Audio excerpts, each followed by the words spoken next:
నమస్తే, welcome to our channel. నేను మిషాల్ని. గత ప్రభుత్వ హయాంలో జగన్మోహన్ రెడ్డి చేసిన తప్పులు అంత ఇంత కాదు. సో ఇప్పుడు సరస్వతి భూముల మీద రాష్ట్ర ప్రభుత్వం కీలక నిర్ణయం తీసుకుంది. సో ఆ భూములు వెనక్కి తీసుకోవాలని కూడా కూటమి ప్రభుత్వం గట్టిగా నిర్ణయించుకుంది. సో దీని మీద పూర్తిగా విశ్లేషించడానికి మనతో పాటు ఉన్నారు జనసేన రాష్ట్ర అధికార ప్రతినిధి శ్రీనివాస్ గారు ఉన్నారు. వారిని అడిగే కొన్ని విషయాలు మనం తెలుసుకుందాం. నమస్కారం సార్. సార్, గత 5 సంవత్సరాల్లో జగన్మోహన్ రెడ్డి చేసిన తప్పులు అంత ఇంత కాదు. సో ఇప్పుడు సరస్వతి భూములు కానీ, పల్నాడు భూములు కానీ, అనేక రకాల భూమి కబ్జాలు చేసుకున్నాయన్నీ కూడా ఇప్పుడు రాష్ట్ర ప్రభుత్వం కీలక నిర్ణయం తీసుకుంది భూములు చేయమని. దీని మీద మీ విశ్లేషణ ఏంటి సార్? గత 5 సంవత్సరాలుగా అనే మాటని ఒప్పుకోనమ్మా. గత 20 సంవత్సరాలుగా అతను అధికారంలో లేనప్పుడు కూడా తన తండ్రి అధికారాన్ని పెట్టుకుని ఏ విధంగా రాష్ట్రంలో ఉన్నటువంటి ప్రజా సంపదను దోచుకున్నాడో మనకి వాన్పే కుంభకోణం లాంటి చాలా ఉదాహరణలు ఉన్నాయి. ఆయనకి భూములు అంటే బాగా ఇష్టం. భారతి గారు అన్నా కూడా బాగా ఇష్టం. భారతి గారు అంటే భార్య కాబట్టి ఒక ప్రేమ ఉంటుంది, అభిమానం ఉంటుంది, ఉండాలి కూడా. భూములు కూడా ఆయన సంపాదించుకున్నదో తండ్రి సంపాదించిందో అయితే పర్వాలా, ప్రజల భూములు, ఎవరి భూములు. ఈ మధ్యకాలంలో మీరు సరస్వతి పవర్ గురించి ఇష్యూ వచ్చింది. అన్నా చెల్లెళ్ళు, తల్లిని కూతురు ఒక పక్కన, అన్నయ్య గారు ఒక పక్కన విడిపోయి ఆ భూముల గురించి ఏదో కోర్టుకు మెట్లెక్కడో మనం చూసాం. రాష్ట్రం అంతా ఆశ్చర్యపోయారు. అసలు ఎవరి భూముల గురించి ఎవరు కొట్టుకుంటున్నారని. ప్రజల భూములు కదా, మీరు ఆస్తుల్లా కొట్టుకుంటున్నారు ఏంటి అనేటువంటిది పెద్ద క్వశ్చన్ మార్క్ అయింది. సరే, ఆ వివరాల్లోకి వెళ్ళాకంటే ఏదైనా ఒక సంస్థకైనా ఒక పరిశ్రమకు కానీ ప్రభుత్వం భూములు ఇచ్చిందంటే దానికి ఒక టైం పీరియడ్ పెడుతుంది.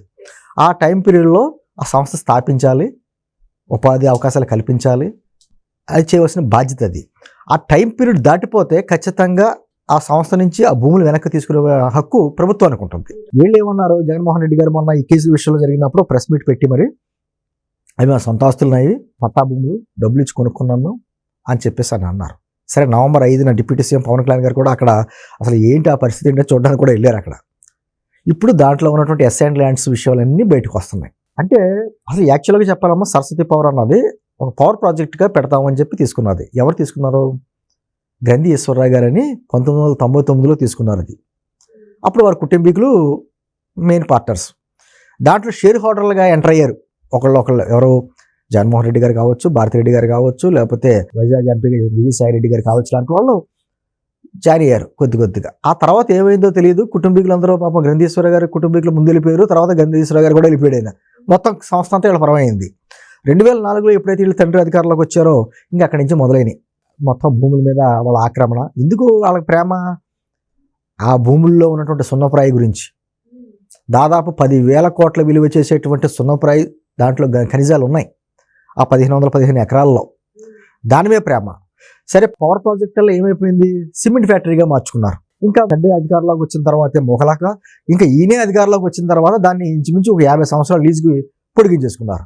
అంతేకాదు, దాన్ని సిమెంట్ ఫ్యాక్టరీ పెట్టేటువంటి ఉద్దేశంతో కృష్ణా నది వాటర్ను కూడా వాళ్ళు దానికి ఆ కంపెనీకి సప్లై చేసేసుకునేలాగా జీవులు ఇచ్చేసుకున్నారు. అంటే ఒక రాష్ట్రం అంటే తనకు ఒక విధమైన సొంత ఎస్టేట్, ఇంకా ప్రభుత్వ భూములా ఏమీ లేదు. వాళ్ళ కన్ను పడిందంటే ఆ జాగా వెళ్ళిపోవాల్సిందే.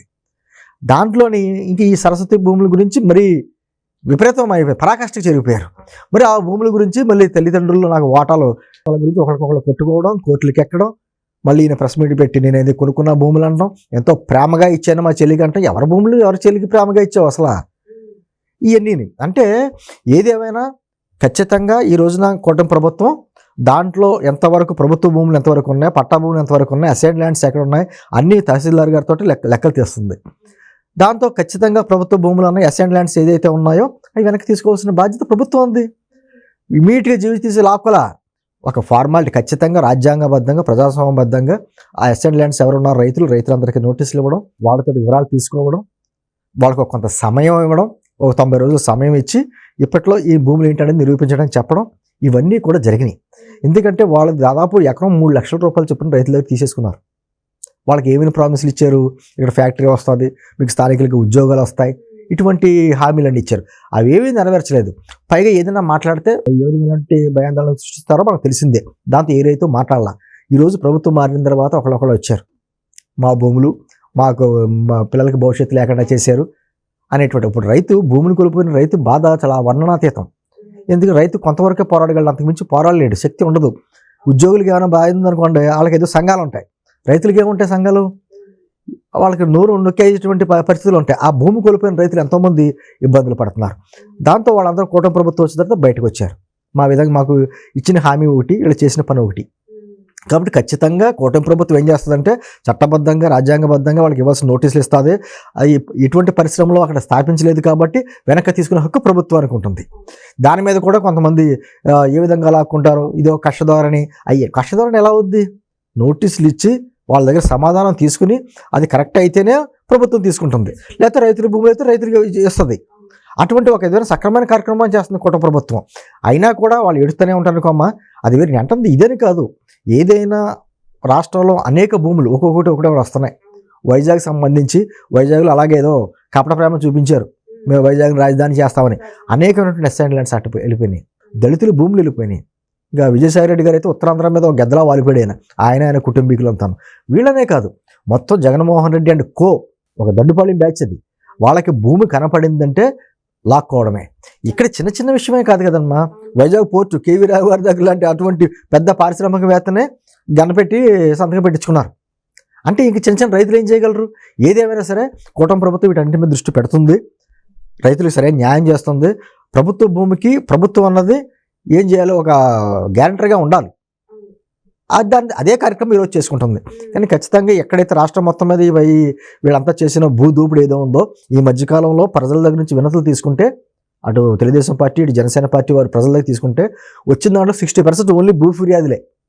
దాంట్లో 1,75,000 ఫిర్యాదులు ఓన్లీ ల్యాండ్ ఇష్యూసే. అంటే ఏ విధమైన దోపిడీ చేశారు అన్నది అర్థమవుతుంది. ఖచ్చితంగా వీటిలన్నింటి మీద చర్యలు ఉంటాయి. జగన్మోహన్ రెడ్డి గారికి ఎంత ప్రేమ ఉన్నా కూడా అది ప్రభుత్వ భూమి మీద ప్రేమ పెంచుకోవద్దు, మీ సొంత భూముల మీద ప్రేమ పెంచుకోండి.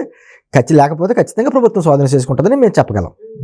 అయితే కూటమి ప్రభుత్వం వచ్చి 6 నెలలు అవుతున్నా కూడా విద్యుత్ ఛార్జీలు బాదురేబాదున్నట్టుగా పెంచేస్తున్నారని జగన్మోహన్ రెడ్డి వ్యాఖ్యల్ని ఎలా చూడాలి సార్? ఒకటి, జగన్మోహన్ రెడ్డి గారు మాట్లాడితే ఏమంటాడంటే అన్ని ఉచితంగా ఇచ్చానని చెప్పుకుంటూ ఉంటాడు. దాదాపు 2,70,000 కోట్లు నిన్న ప్రజల అకౌంట్లో వేసాను అంటాడు. ఆయన చెప్పిన మాట ప్రకారం ఏమైందంటే వివిధ వర్గాలకు కూడా చెప్తూ ఉంటాడు. కాపుల్ని కోటీశ్వరులు చేసేసాను, మహిళల్ని మిలియనీర్లు చేసేసాను, బీసీలు బిలియనీర్లు చేసేసాను అంటాడు. నిజంగా ఆయన చెప్పిన మాట నిజమైతే ప్రజలందరూ కరెన్సీ నోట్లు పంప్ చేస్తారు చూసారా, ఆ మిషన్లో కొనుక్కోవాలి. మరి ప్రతి నెల మరి ఎందుకు అయ్యే ప్రజలు మీరు ఇచ్చే పథకాల గురించి ఎదురు చూస్తున్నారు? నిజంగా మీరు అంత డబ్బులు ఇచ్చేస్తే అంటే ఏమైందంటే ఒక చేతితో 10 రూపాయలు ఇచ్చినట్టు ఇవ్వడం, వేరే చేతితో 100 రూపాయలు జేబులోకి లాక్కోవడం, అదే జరిగింది. అది కరెంట్ ఛార్జీలు కావచ్చు, లేకపోతే ఇత్యావసర ధరలు కావచ్చు, ఏదైనా కూడా. ఇప్పుడు గతంలోనమ్మా విలేజ్లో అడిగితే తెలుస్తుంది ప్రజలకి, ఒక 300-400 కరెంటు బిల్లు వచ్చేది, 1,300-1,400 వచ్చింది. మనం కరెంటు బిల్లు లాస్ట్ని ఎంత వచ్చిందో చూసుకుంటామే తప్ప, కట్టడమే తప్ప అంతకుమించి మనం ఏం మాట్లాడలేదు ప్రజలు ఎవరో కూడా. ఎందుకు? 2 రోజులు కట్టకపోతే టైం అయిపోయిన తర్వాత ఫీజు లాగి వెళ్ళిపోతాడు అని ఖచ్చితంగా కట్టేస్తారు. కానీ దాంట్లో ట్రూ అప్ ఛార్జీలు అని, సర్ ఛార్జీలు అని, వాళ్ళు ఇష్టం వచ్చినట్టు ఛార్జీలు వేసుకుంటారు. ప్రజల నుంచి ఒక విధమైనటువంటి దోపిడీ జరిగింది. ఎందుకంటే ఈ ప్రభుత్వం అంటే వైఎస్ఆర్ కాంగ్రెస్ పార్టీ ప్రభుత్వం వాళ్ళ అధికారంలోకి వచ్చిన తర్వాత మొట్టమొదటిగా తీసుకున్నటువంటి నిర్ణయాల్లో అదొకటి ఏంటి, అప్పట్లో వరకు ఉన్నటువంటి విద్యుత్ ఒప్పందాలను రద్దు చేశాడు. కేంద్ర ప్రభుత్వం కూడా లెటర్ రాసింది, ఈ విధంగా ఒకసారి ఒప్పందాలు జరిగిన తర్వాత రద్దు చేస్తే రేపు పొద్దున్న ఇంపాక్ట్ చాలా వేరేగా పడుతుంది, పారిశ్రామికవేత్తలు రారు అని చెప్పి కేంద్ర ప్రభుత్వం లెటర్ రాసింది. అయినా పట్టించుకోవాలి. అది చేసి మళ్ళీ అదే సంస్థలతోటి మళ్ళీ ఒప్పందాలు చేసుకున్నాడు. ఇప్పుడు 25 ఏళ్ళకి. ఇప్పుడు ఏమంటున్నాడు? ఇప్పుడు అదే కదా వచ్చింది. అప్పుడు అమెరికా కోర్టులో వచ్చినా ఎక్కడ వచ్చినా ఇవే కేసులు కదా. ఆ రోజున మోపిన భారం ట్రూ అప్ ఛార్జీలు మరీ దారుణం అమ్మ. ఎందుకంటే మీరు విజయవాడలో ఉన్నారు, ఒక ఇంట్లో ఉంటారు, వాళ్ళకి టైం పీరియడ్ ఇచ్చారు. ఆ టైం పీరియడ్లో ట్రూ అప్ ఛార్జీలు అంటే గతంలో మీ ఇంట్లో మీరు వెళ్ళక ముందు ఎవరైతే అద్దుకున్నారో వాళ్ళు ఖాళీ చేసి వెళ్ళిపోతారు, వాళ్ళ ఛార్జీలు కూడా మీరు భరాయించాలి. ట్రూ అప్ ఛార్జీలు అంటే ఇప్పుడు హౌస్ ఓనర్కి సంబంధం లేదు కదా, ఏమంటే కరెంట్ బిల్ వచ్చింది కట్టమంటాడు, కట్టవలసిందే. అంటే ఈ విధమైనటువంటి ప్రజల మీద ఎంత భారం వేసి మేము ఉచితాలు ఇచ్చాం, అకౌంట్లో డబ్బులు వేసాం, బటన్ నొక్కాం. ఏ విధంగా బటన్ నొక్కావు? నువ్వు ఇచ్చింది ఏంటి? ఇడ్లీ ఉచితంగా ఇచ్చావు, కింద ప్లేట్కి నువ్వు ఇచ్చే మంచినీళ్ళకి, నువ్వు ఇచ్చే చట్నీకి, నువ్వు ఇచ్చే సాంబార్కి అన్నిటికీ డబ్బులు తీసుకున్నావు. ఏది ఇచ్చినట్టు ఉచితంగాను? అంటే ప్రజల్ని ఏ విధంగా దోచుకోవాలో ఆ విధంగా దోచుకుని ఈ రోజున మళ్ళీ ఏమంటారో దయ్యాలు వేదాల వాళ్ళు ఇస్తున్నట్టు బయటకు వచ్చి కరెంటు ఛార్జీలు పెంచేస్తుంది కూటమి ప్రభుత్వం. నువ్వు చేసిన తప్పిదమే కదా. ఇప్పుడు ఖజానాలో ఏమి ఉంచాను అని ఖజానా మొత్తం ఖాళీ చేసుకుంటూ వచ్చావు. ఓ పక్క నుంచి నిన్న మీ చెల్లి కూడా అడిగింది, సూపర్ 6 ఫార్మా వాటికి డబ్బులు ఎక్కడ ఉన్నాయి, అన్ని అబద్ధ హామీలు ఇస్తుంది కూటమి ప్రభుత్వం అనే చెప్పేసి అన్నారు. ప్రజలు కూడా అర్థం చేసుకున్నారు కదా, ప్రజలకు తెలుసు కదా. అందుకనే 150 ఓట్ల నుంచి మధ్యలో 5 ఎత్తుపోయారు కదా, 11 ఉంచారు కదా. మరి ఎలా అంటాం? ప్రజల అభిష్టం మేరకు జరుగుతుంది కదా. అంటే అదే సూపర్ 6 ఫామ్లో అమలు చేయమని ఇప్పుడు నువ్వే అడుగుతున్నావు. నువ్వు అన్నావు కదా అమలు చేస్తాడు అంటున్నావు. అంటే ఎలా ఏ విధంగా జరుగుతుంది అంటే అధికారంలో ఉన్నప్పుడు ఒకలాగా, ప్రతిపక్షంలో ఉన్నప్పుడు నీ ఇష్టం వచ్చినట్టు మాట్లాడితే కుదరదు. ప్రజలు ఏంటంటే గతంలో తెలిసేది కదా ఏం జరిగేదో. ఈరోజు సోషల్ మీడియా ప్రతి సెకండ్ గతంలో నువ్వు 15 ఏళ్ల క్రితం 20 ఏళ్ల క్రితం నువ్వేం మాట్లాడినా వీడియోలతో సహా సాక్ష్యాలు బయట పెడుతున్నారు. నువ్వు ఎన్ని అబద్ధాలు చెప్పావో అందరికీ తెలుసు. అన్ని విషయాల్లో కూడా నీకు చేసినటువంటి భూమాఫియా కావచ్చు, లేదా మద్య మాఫియా కావచ్చు, ఇసుక మాఫియా కావచ్చు, ఒక బాకాసురులో పడిపోయి తినేశారు. అందుకనే ప్రజలు కూడా మీకు అటువంటి పరిస్థితి కల్పించారు. కానీ ఇప్పటికైనా సరే నేను ఇంత మంచి చేశాను అనుకుని ఉంటే మరి ప్రజలు ఎందుకు నాకు ఇంత తక్కువ సీట్లు ఇచ్చారు ఏంటనేది ఒక ఆత్మపరిశీలన చేసుకుంటాం మానేసి ప్రజలే తప్పు చేసినట్టు ఈ రోజుకి వచ్చి నేనుంటే మనం ఉన్నారా బాబా 5 సంవత్సరాలు ఉండి చేసుకున్నావు కదా అందుకని నేను కూర్చోబెట్టారు. మళ్ళీ నేనుంటే అంటారు. నువ్వు ఉంటే ఈ రాష్ట్రం కూడా ఉండదు. ఆల్రెడీ ఎటువంటి పేర్లు పెట్టుకున్నావో, ఎటువంటి భూదోపిడీ చేసావో. సర్వేరాళ్లే పెద్ద ఉదాహరణ అమ్మా. ఆయన ఫోటో వేసుకుని సర్వేరాళ్ళు ఏంటి? ఎవరి ఆస్తులకి ఎవరు ఫోటోలు పెడతారు? పాస్బుక్ల మీద నీ ఫోటో ఏంటి? ప్రభుత్వం ఏమైనా శాశ్వతమా? ఎవరు రాచరిక ప్రభుత్వమా? ఏ విధంగా నీ ఫోటోలు పెట్టుకుంటే వాడికి సమాధానం చెప్పరు. కేవలం బురద జల్లడం, ఏదో రకంగా మాయమాటలు చెప్పి తను సంపాదించినటువంటి అక్ర సొమ్ము మళ్ళీ ఉంది కాబట్టి ఆ సొమ్ము మళ్ళీ ప్రజలకు పంచిపెట్టి మళ్ళీ అధికారులు రావాలనేది కుట్ర. కాకపోతే ఏంటంటే గతంలో ఉన్నట్టుగా ఉండదు. ప్రజలందరూ గమనిస్తున్నారు. ఖచ్చితంగా ఎక్కడ ఉంచాలి అక్కడ ఉంచుతారు. మళ్ళీ నువ్వు వస్తే ఏమవుద్దో రాష్ట్రం అనేది ఆలోచిస్తున్నారు. కాబట్టి ఖచ్చితంగా అటువంటి అవకాశం కూడా ఇవ్వరు. సో ఇదండి, చూశారు కదా, ఇది ఇవాళ వీడియో. మరో వీడియోలో మళ్ళీ కలుద్దాం. Thank you sir.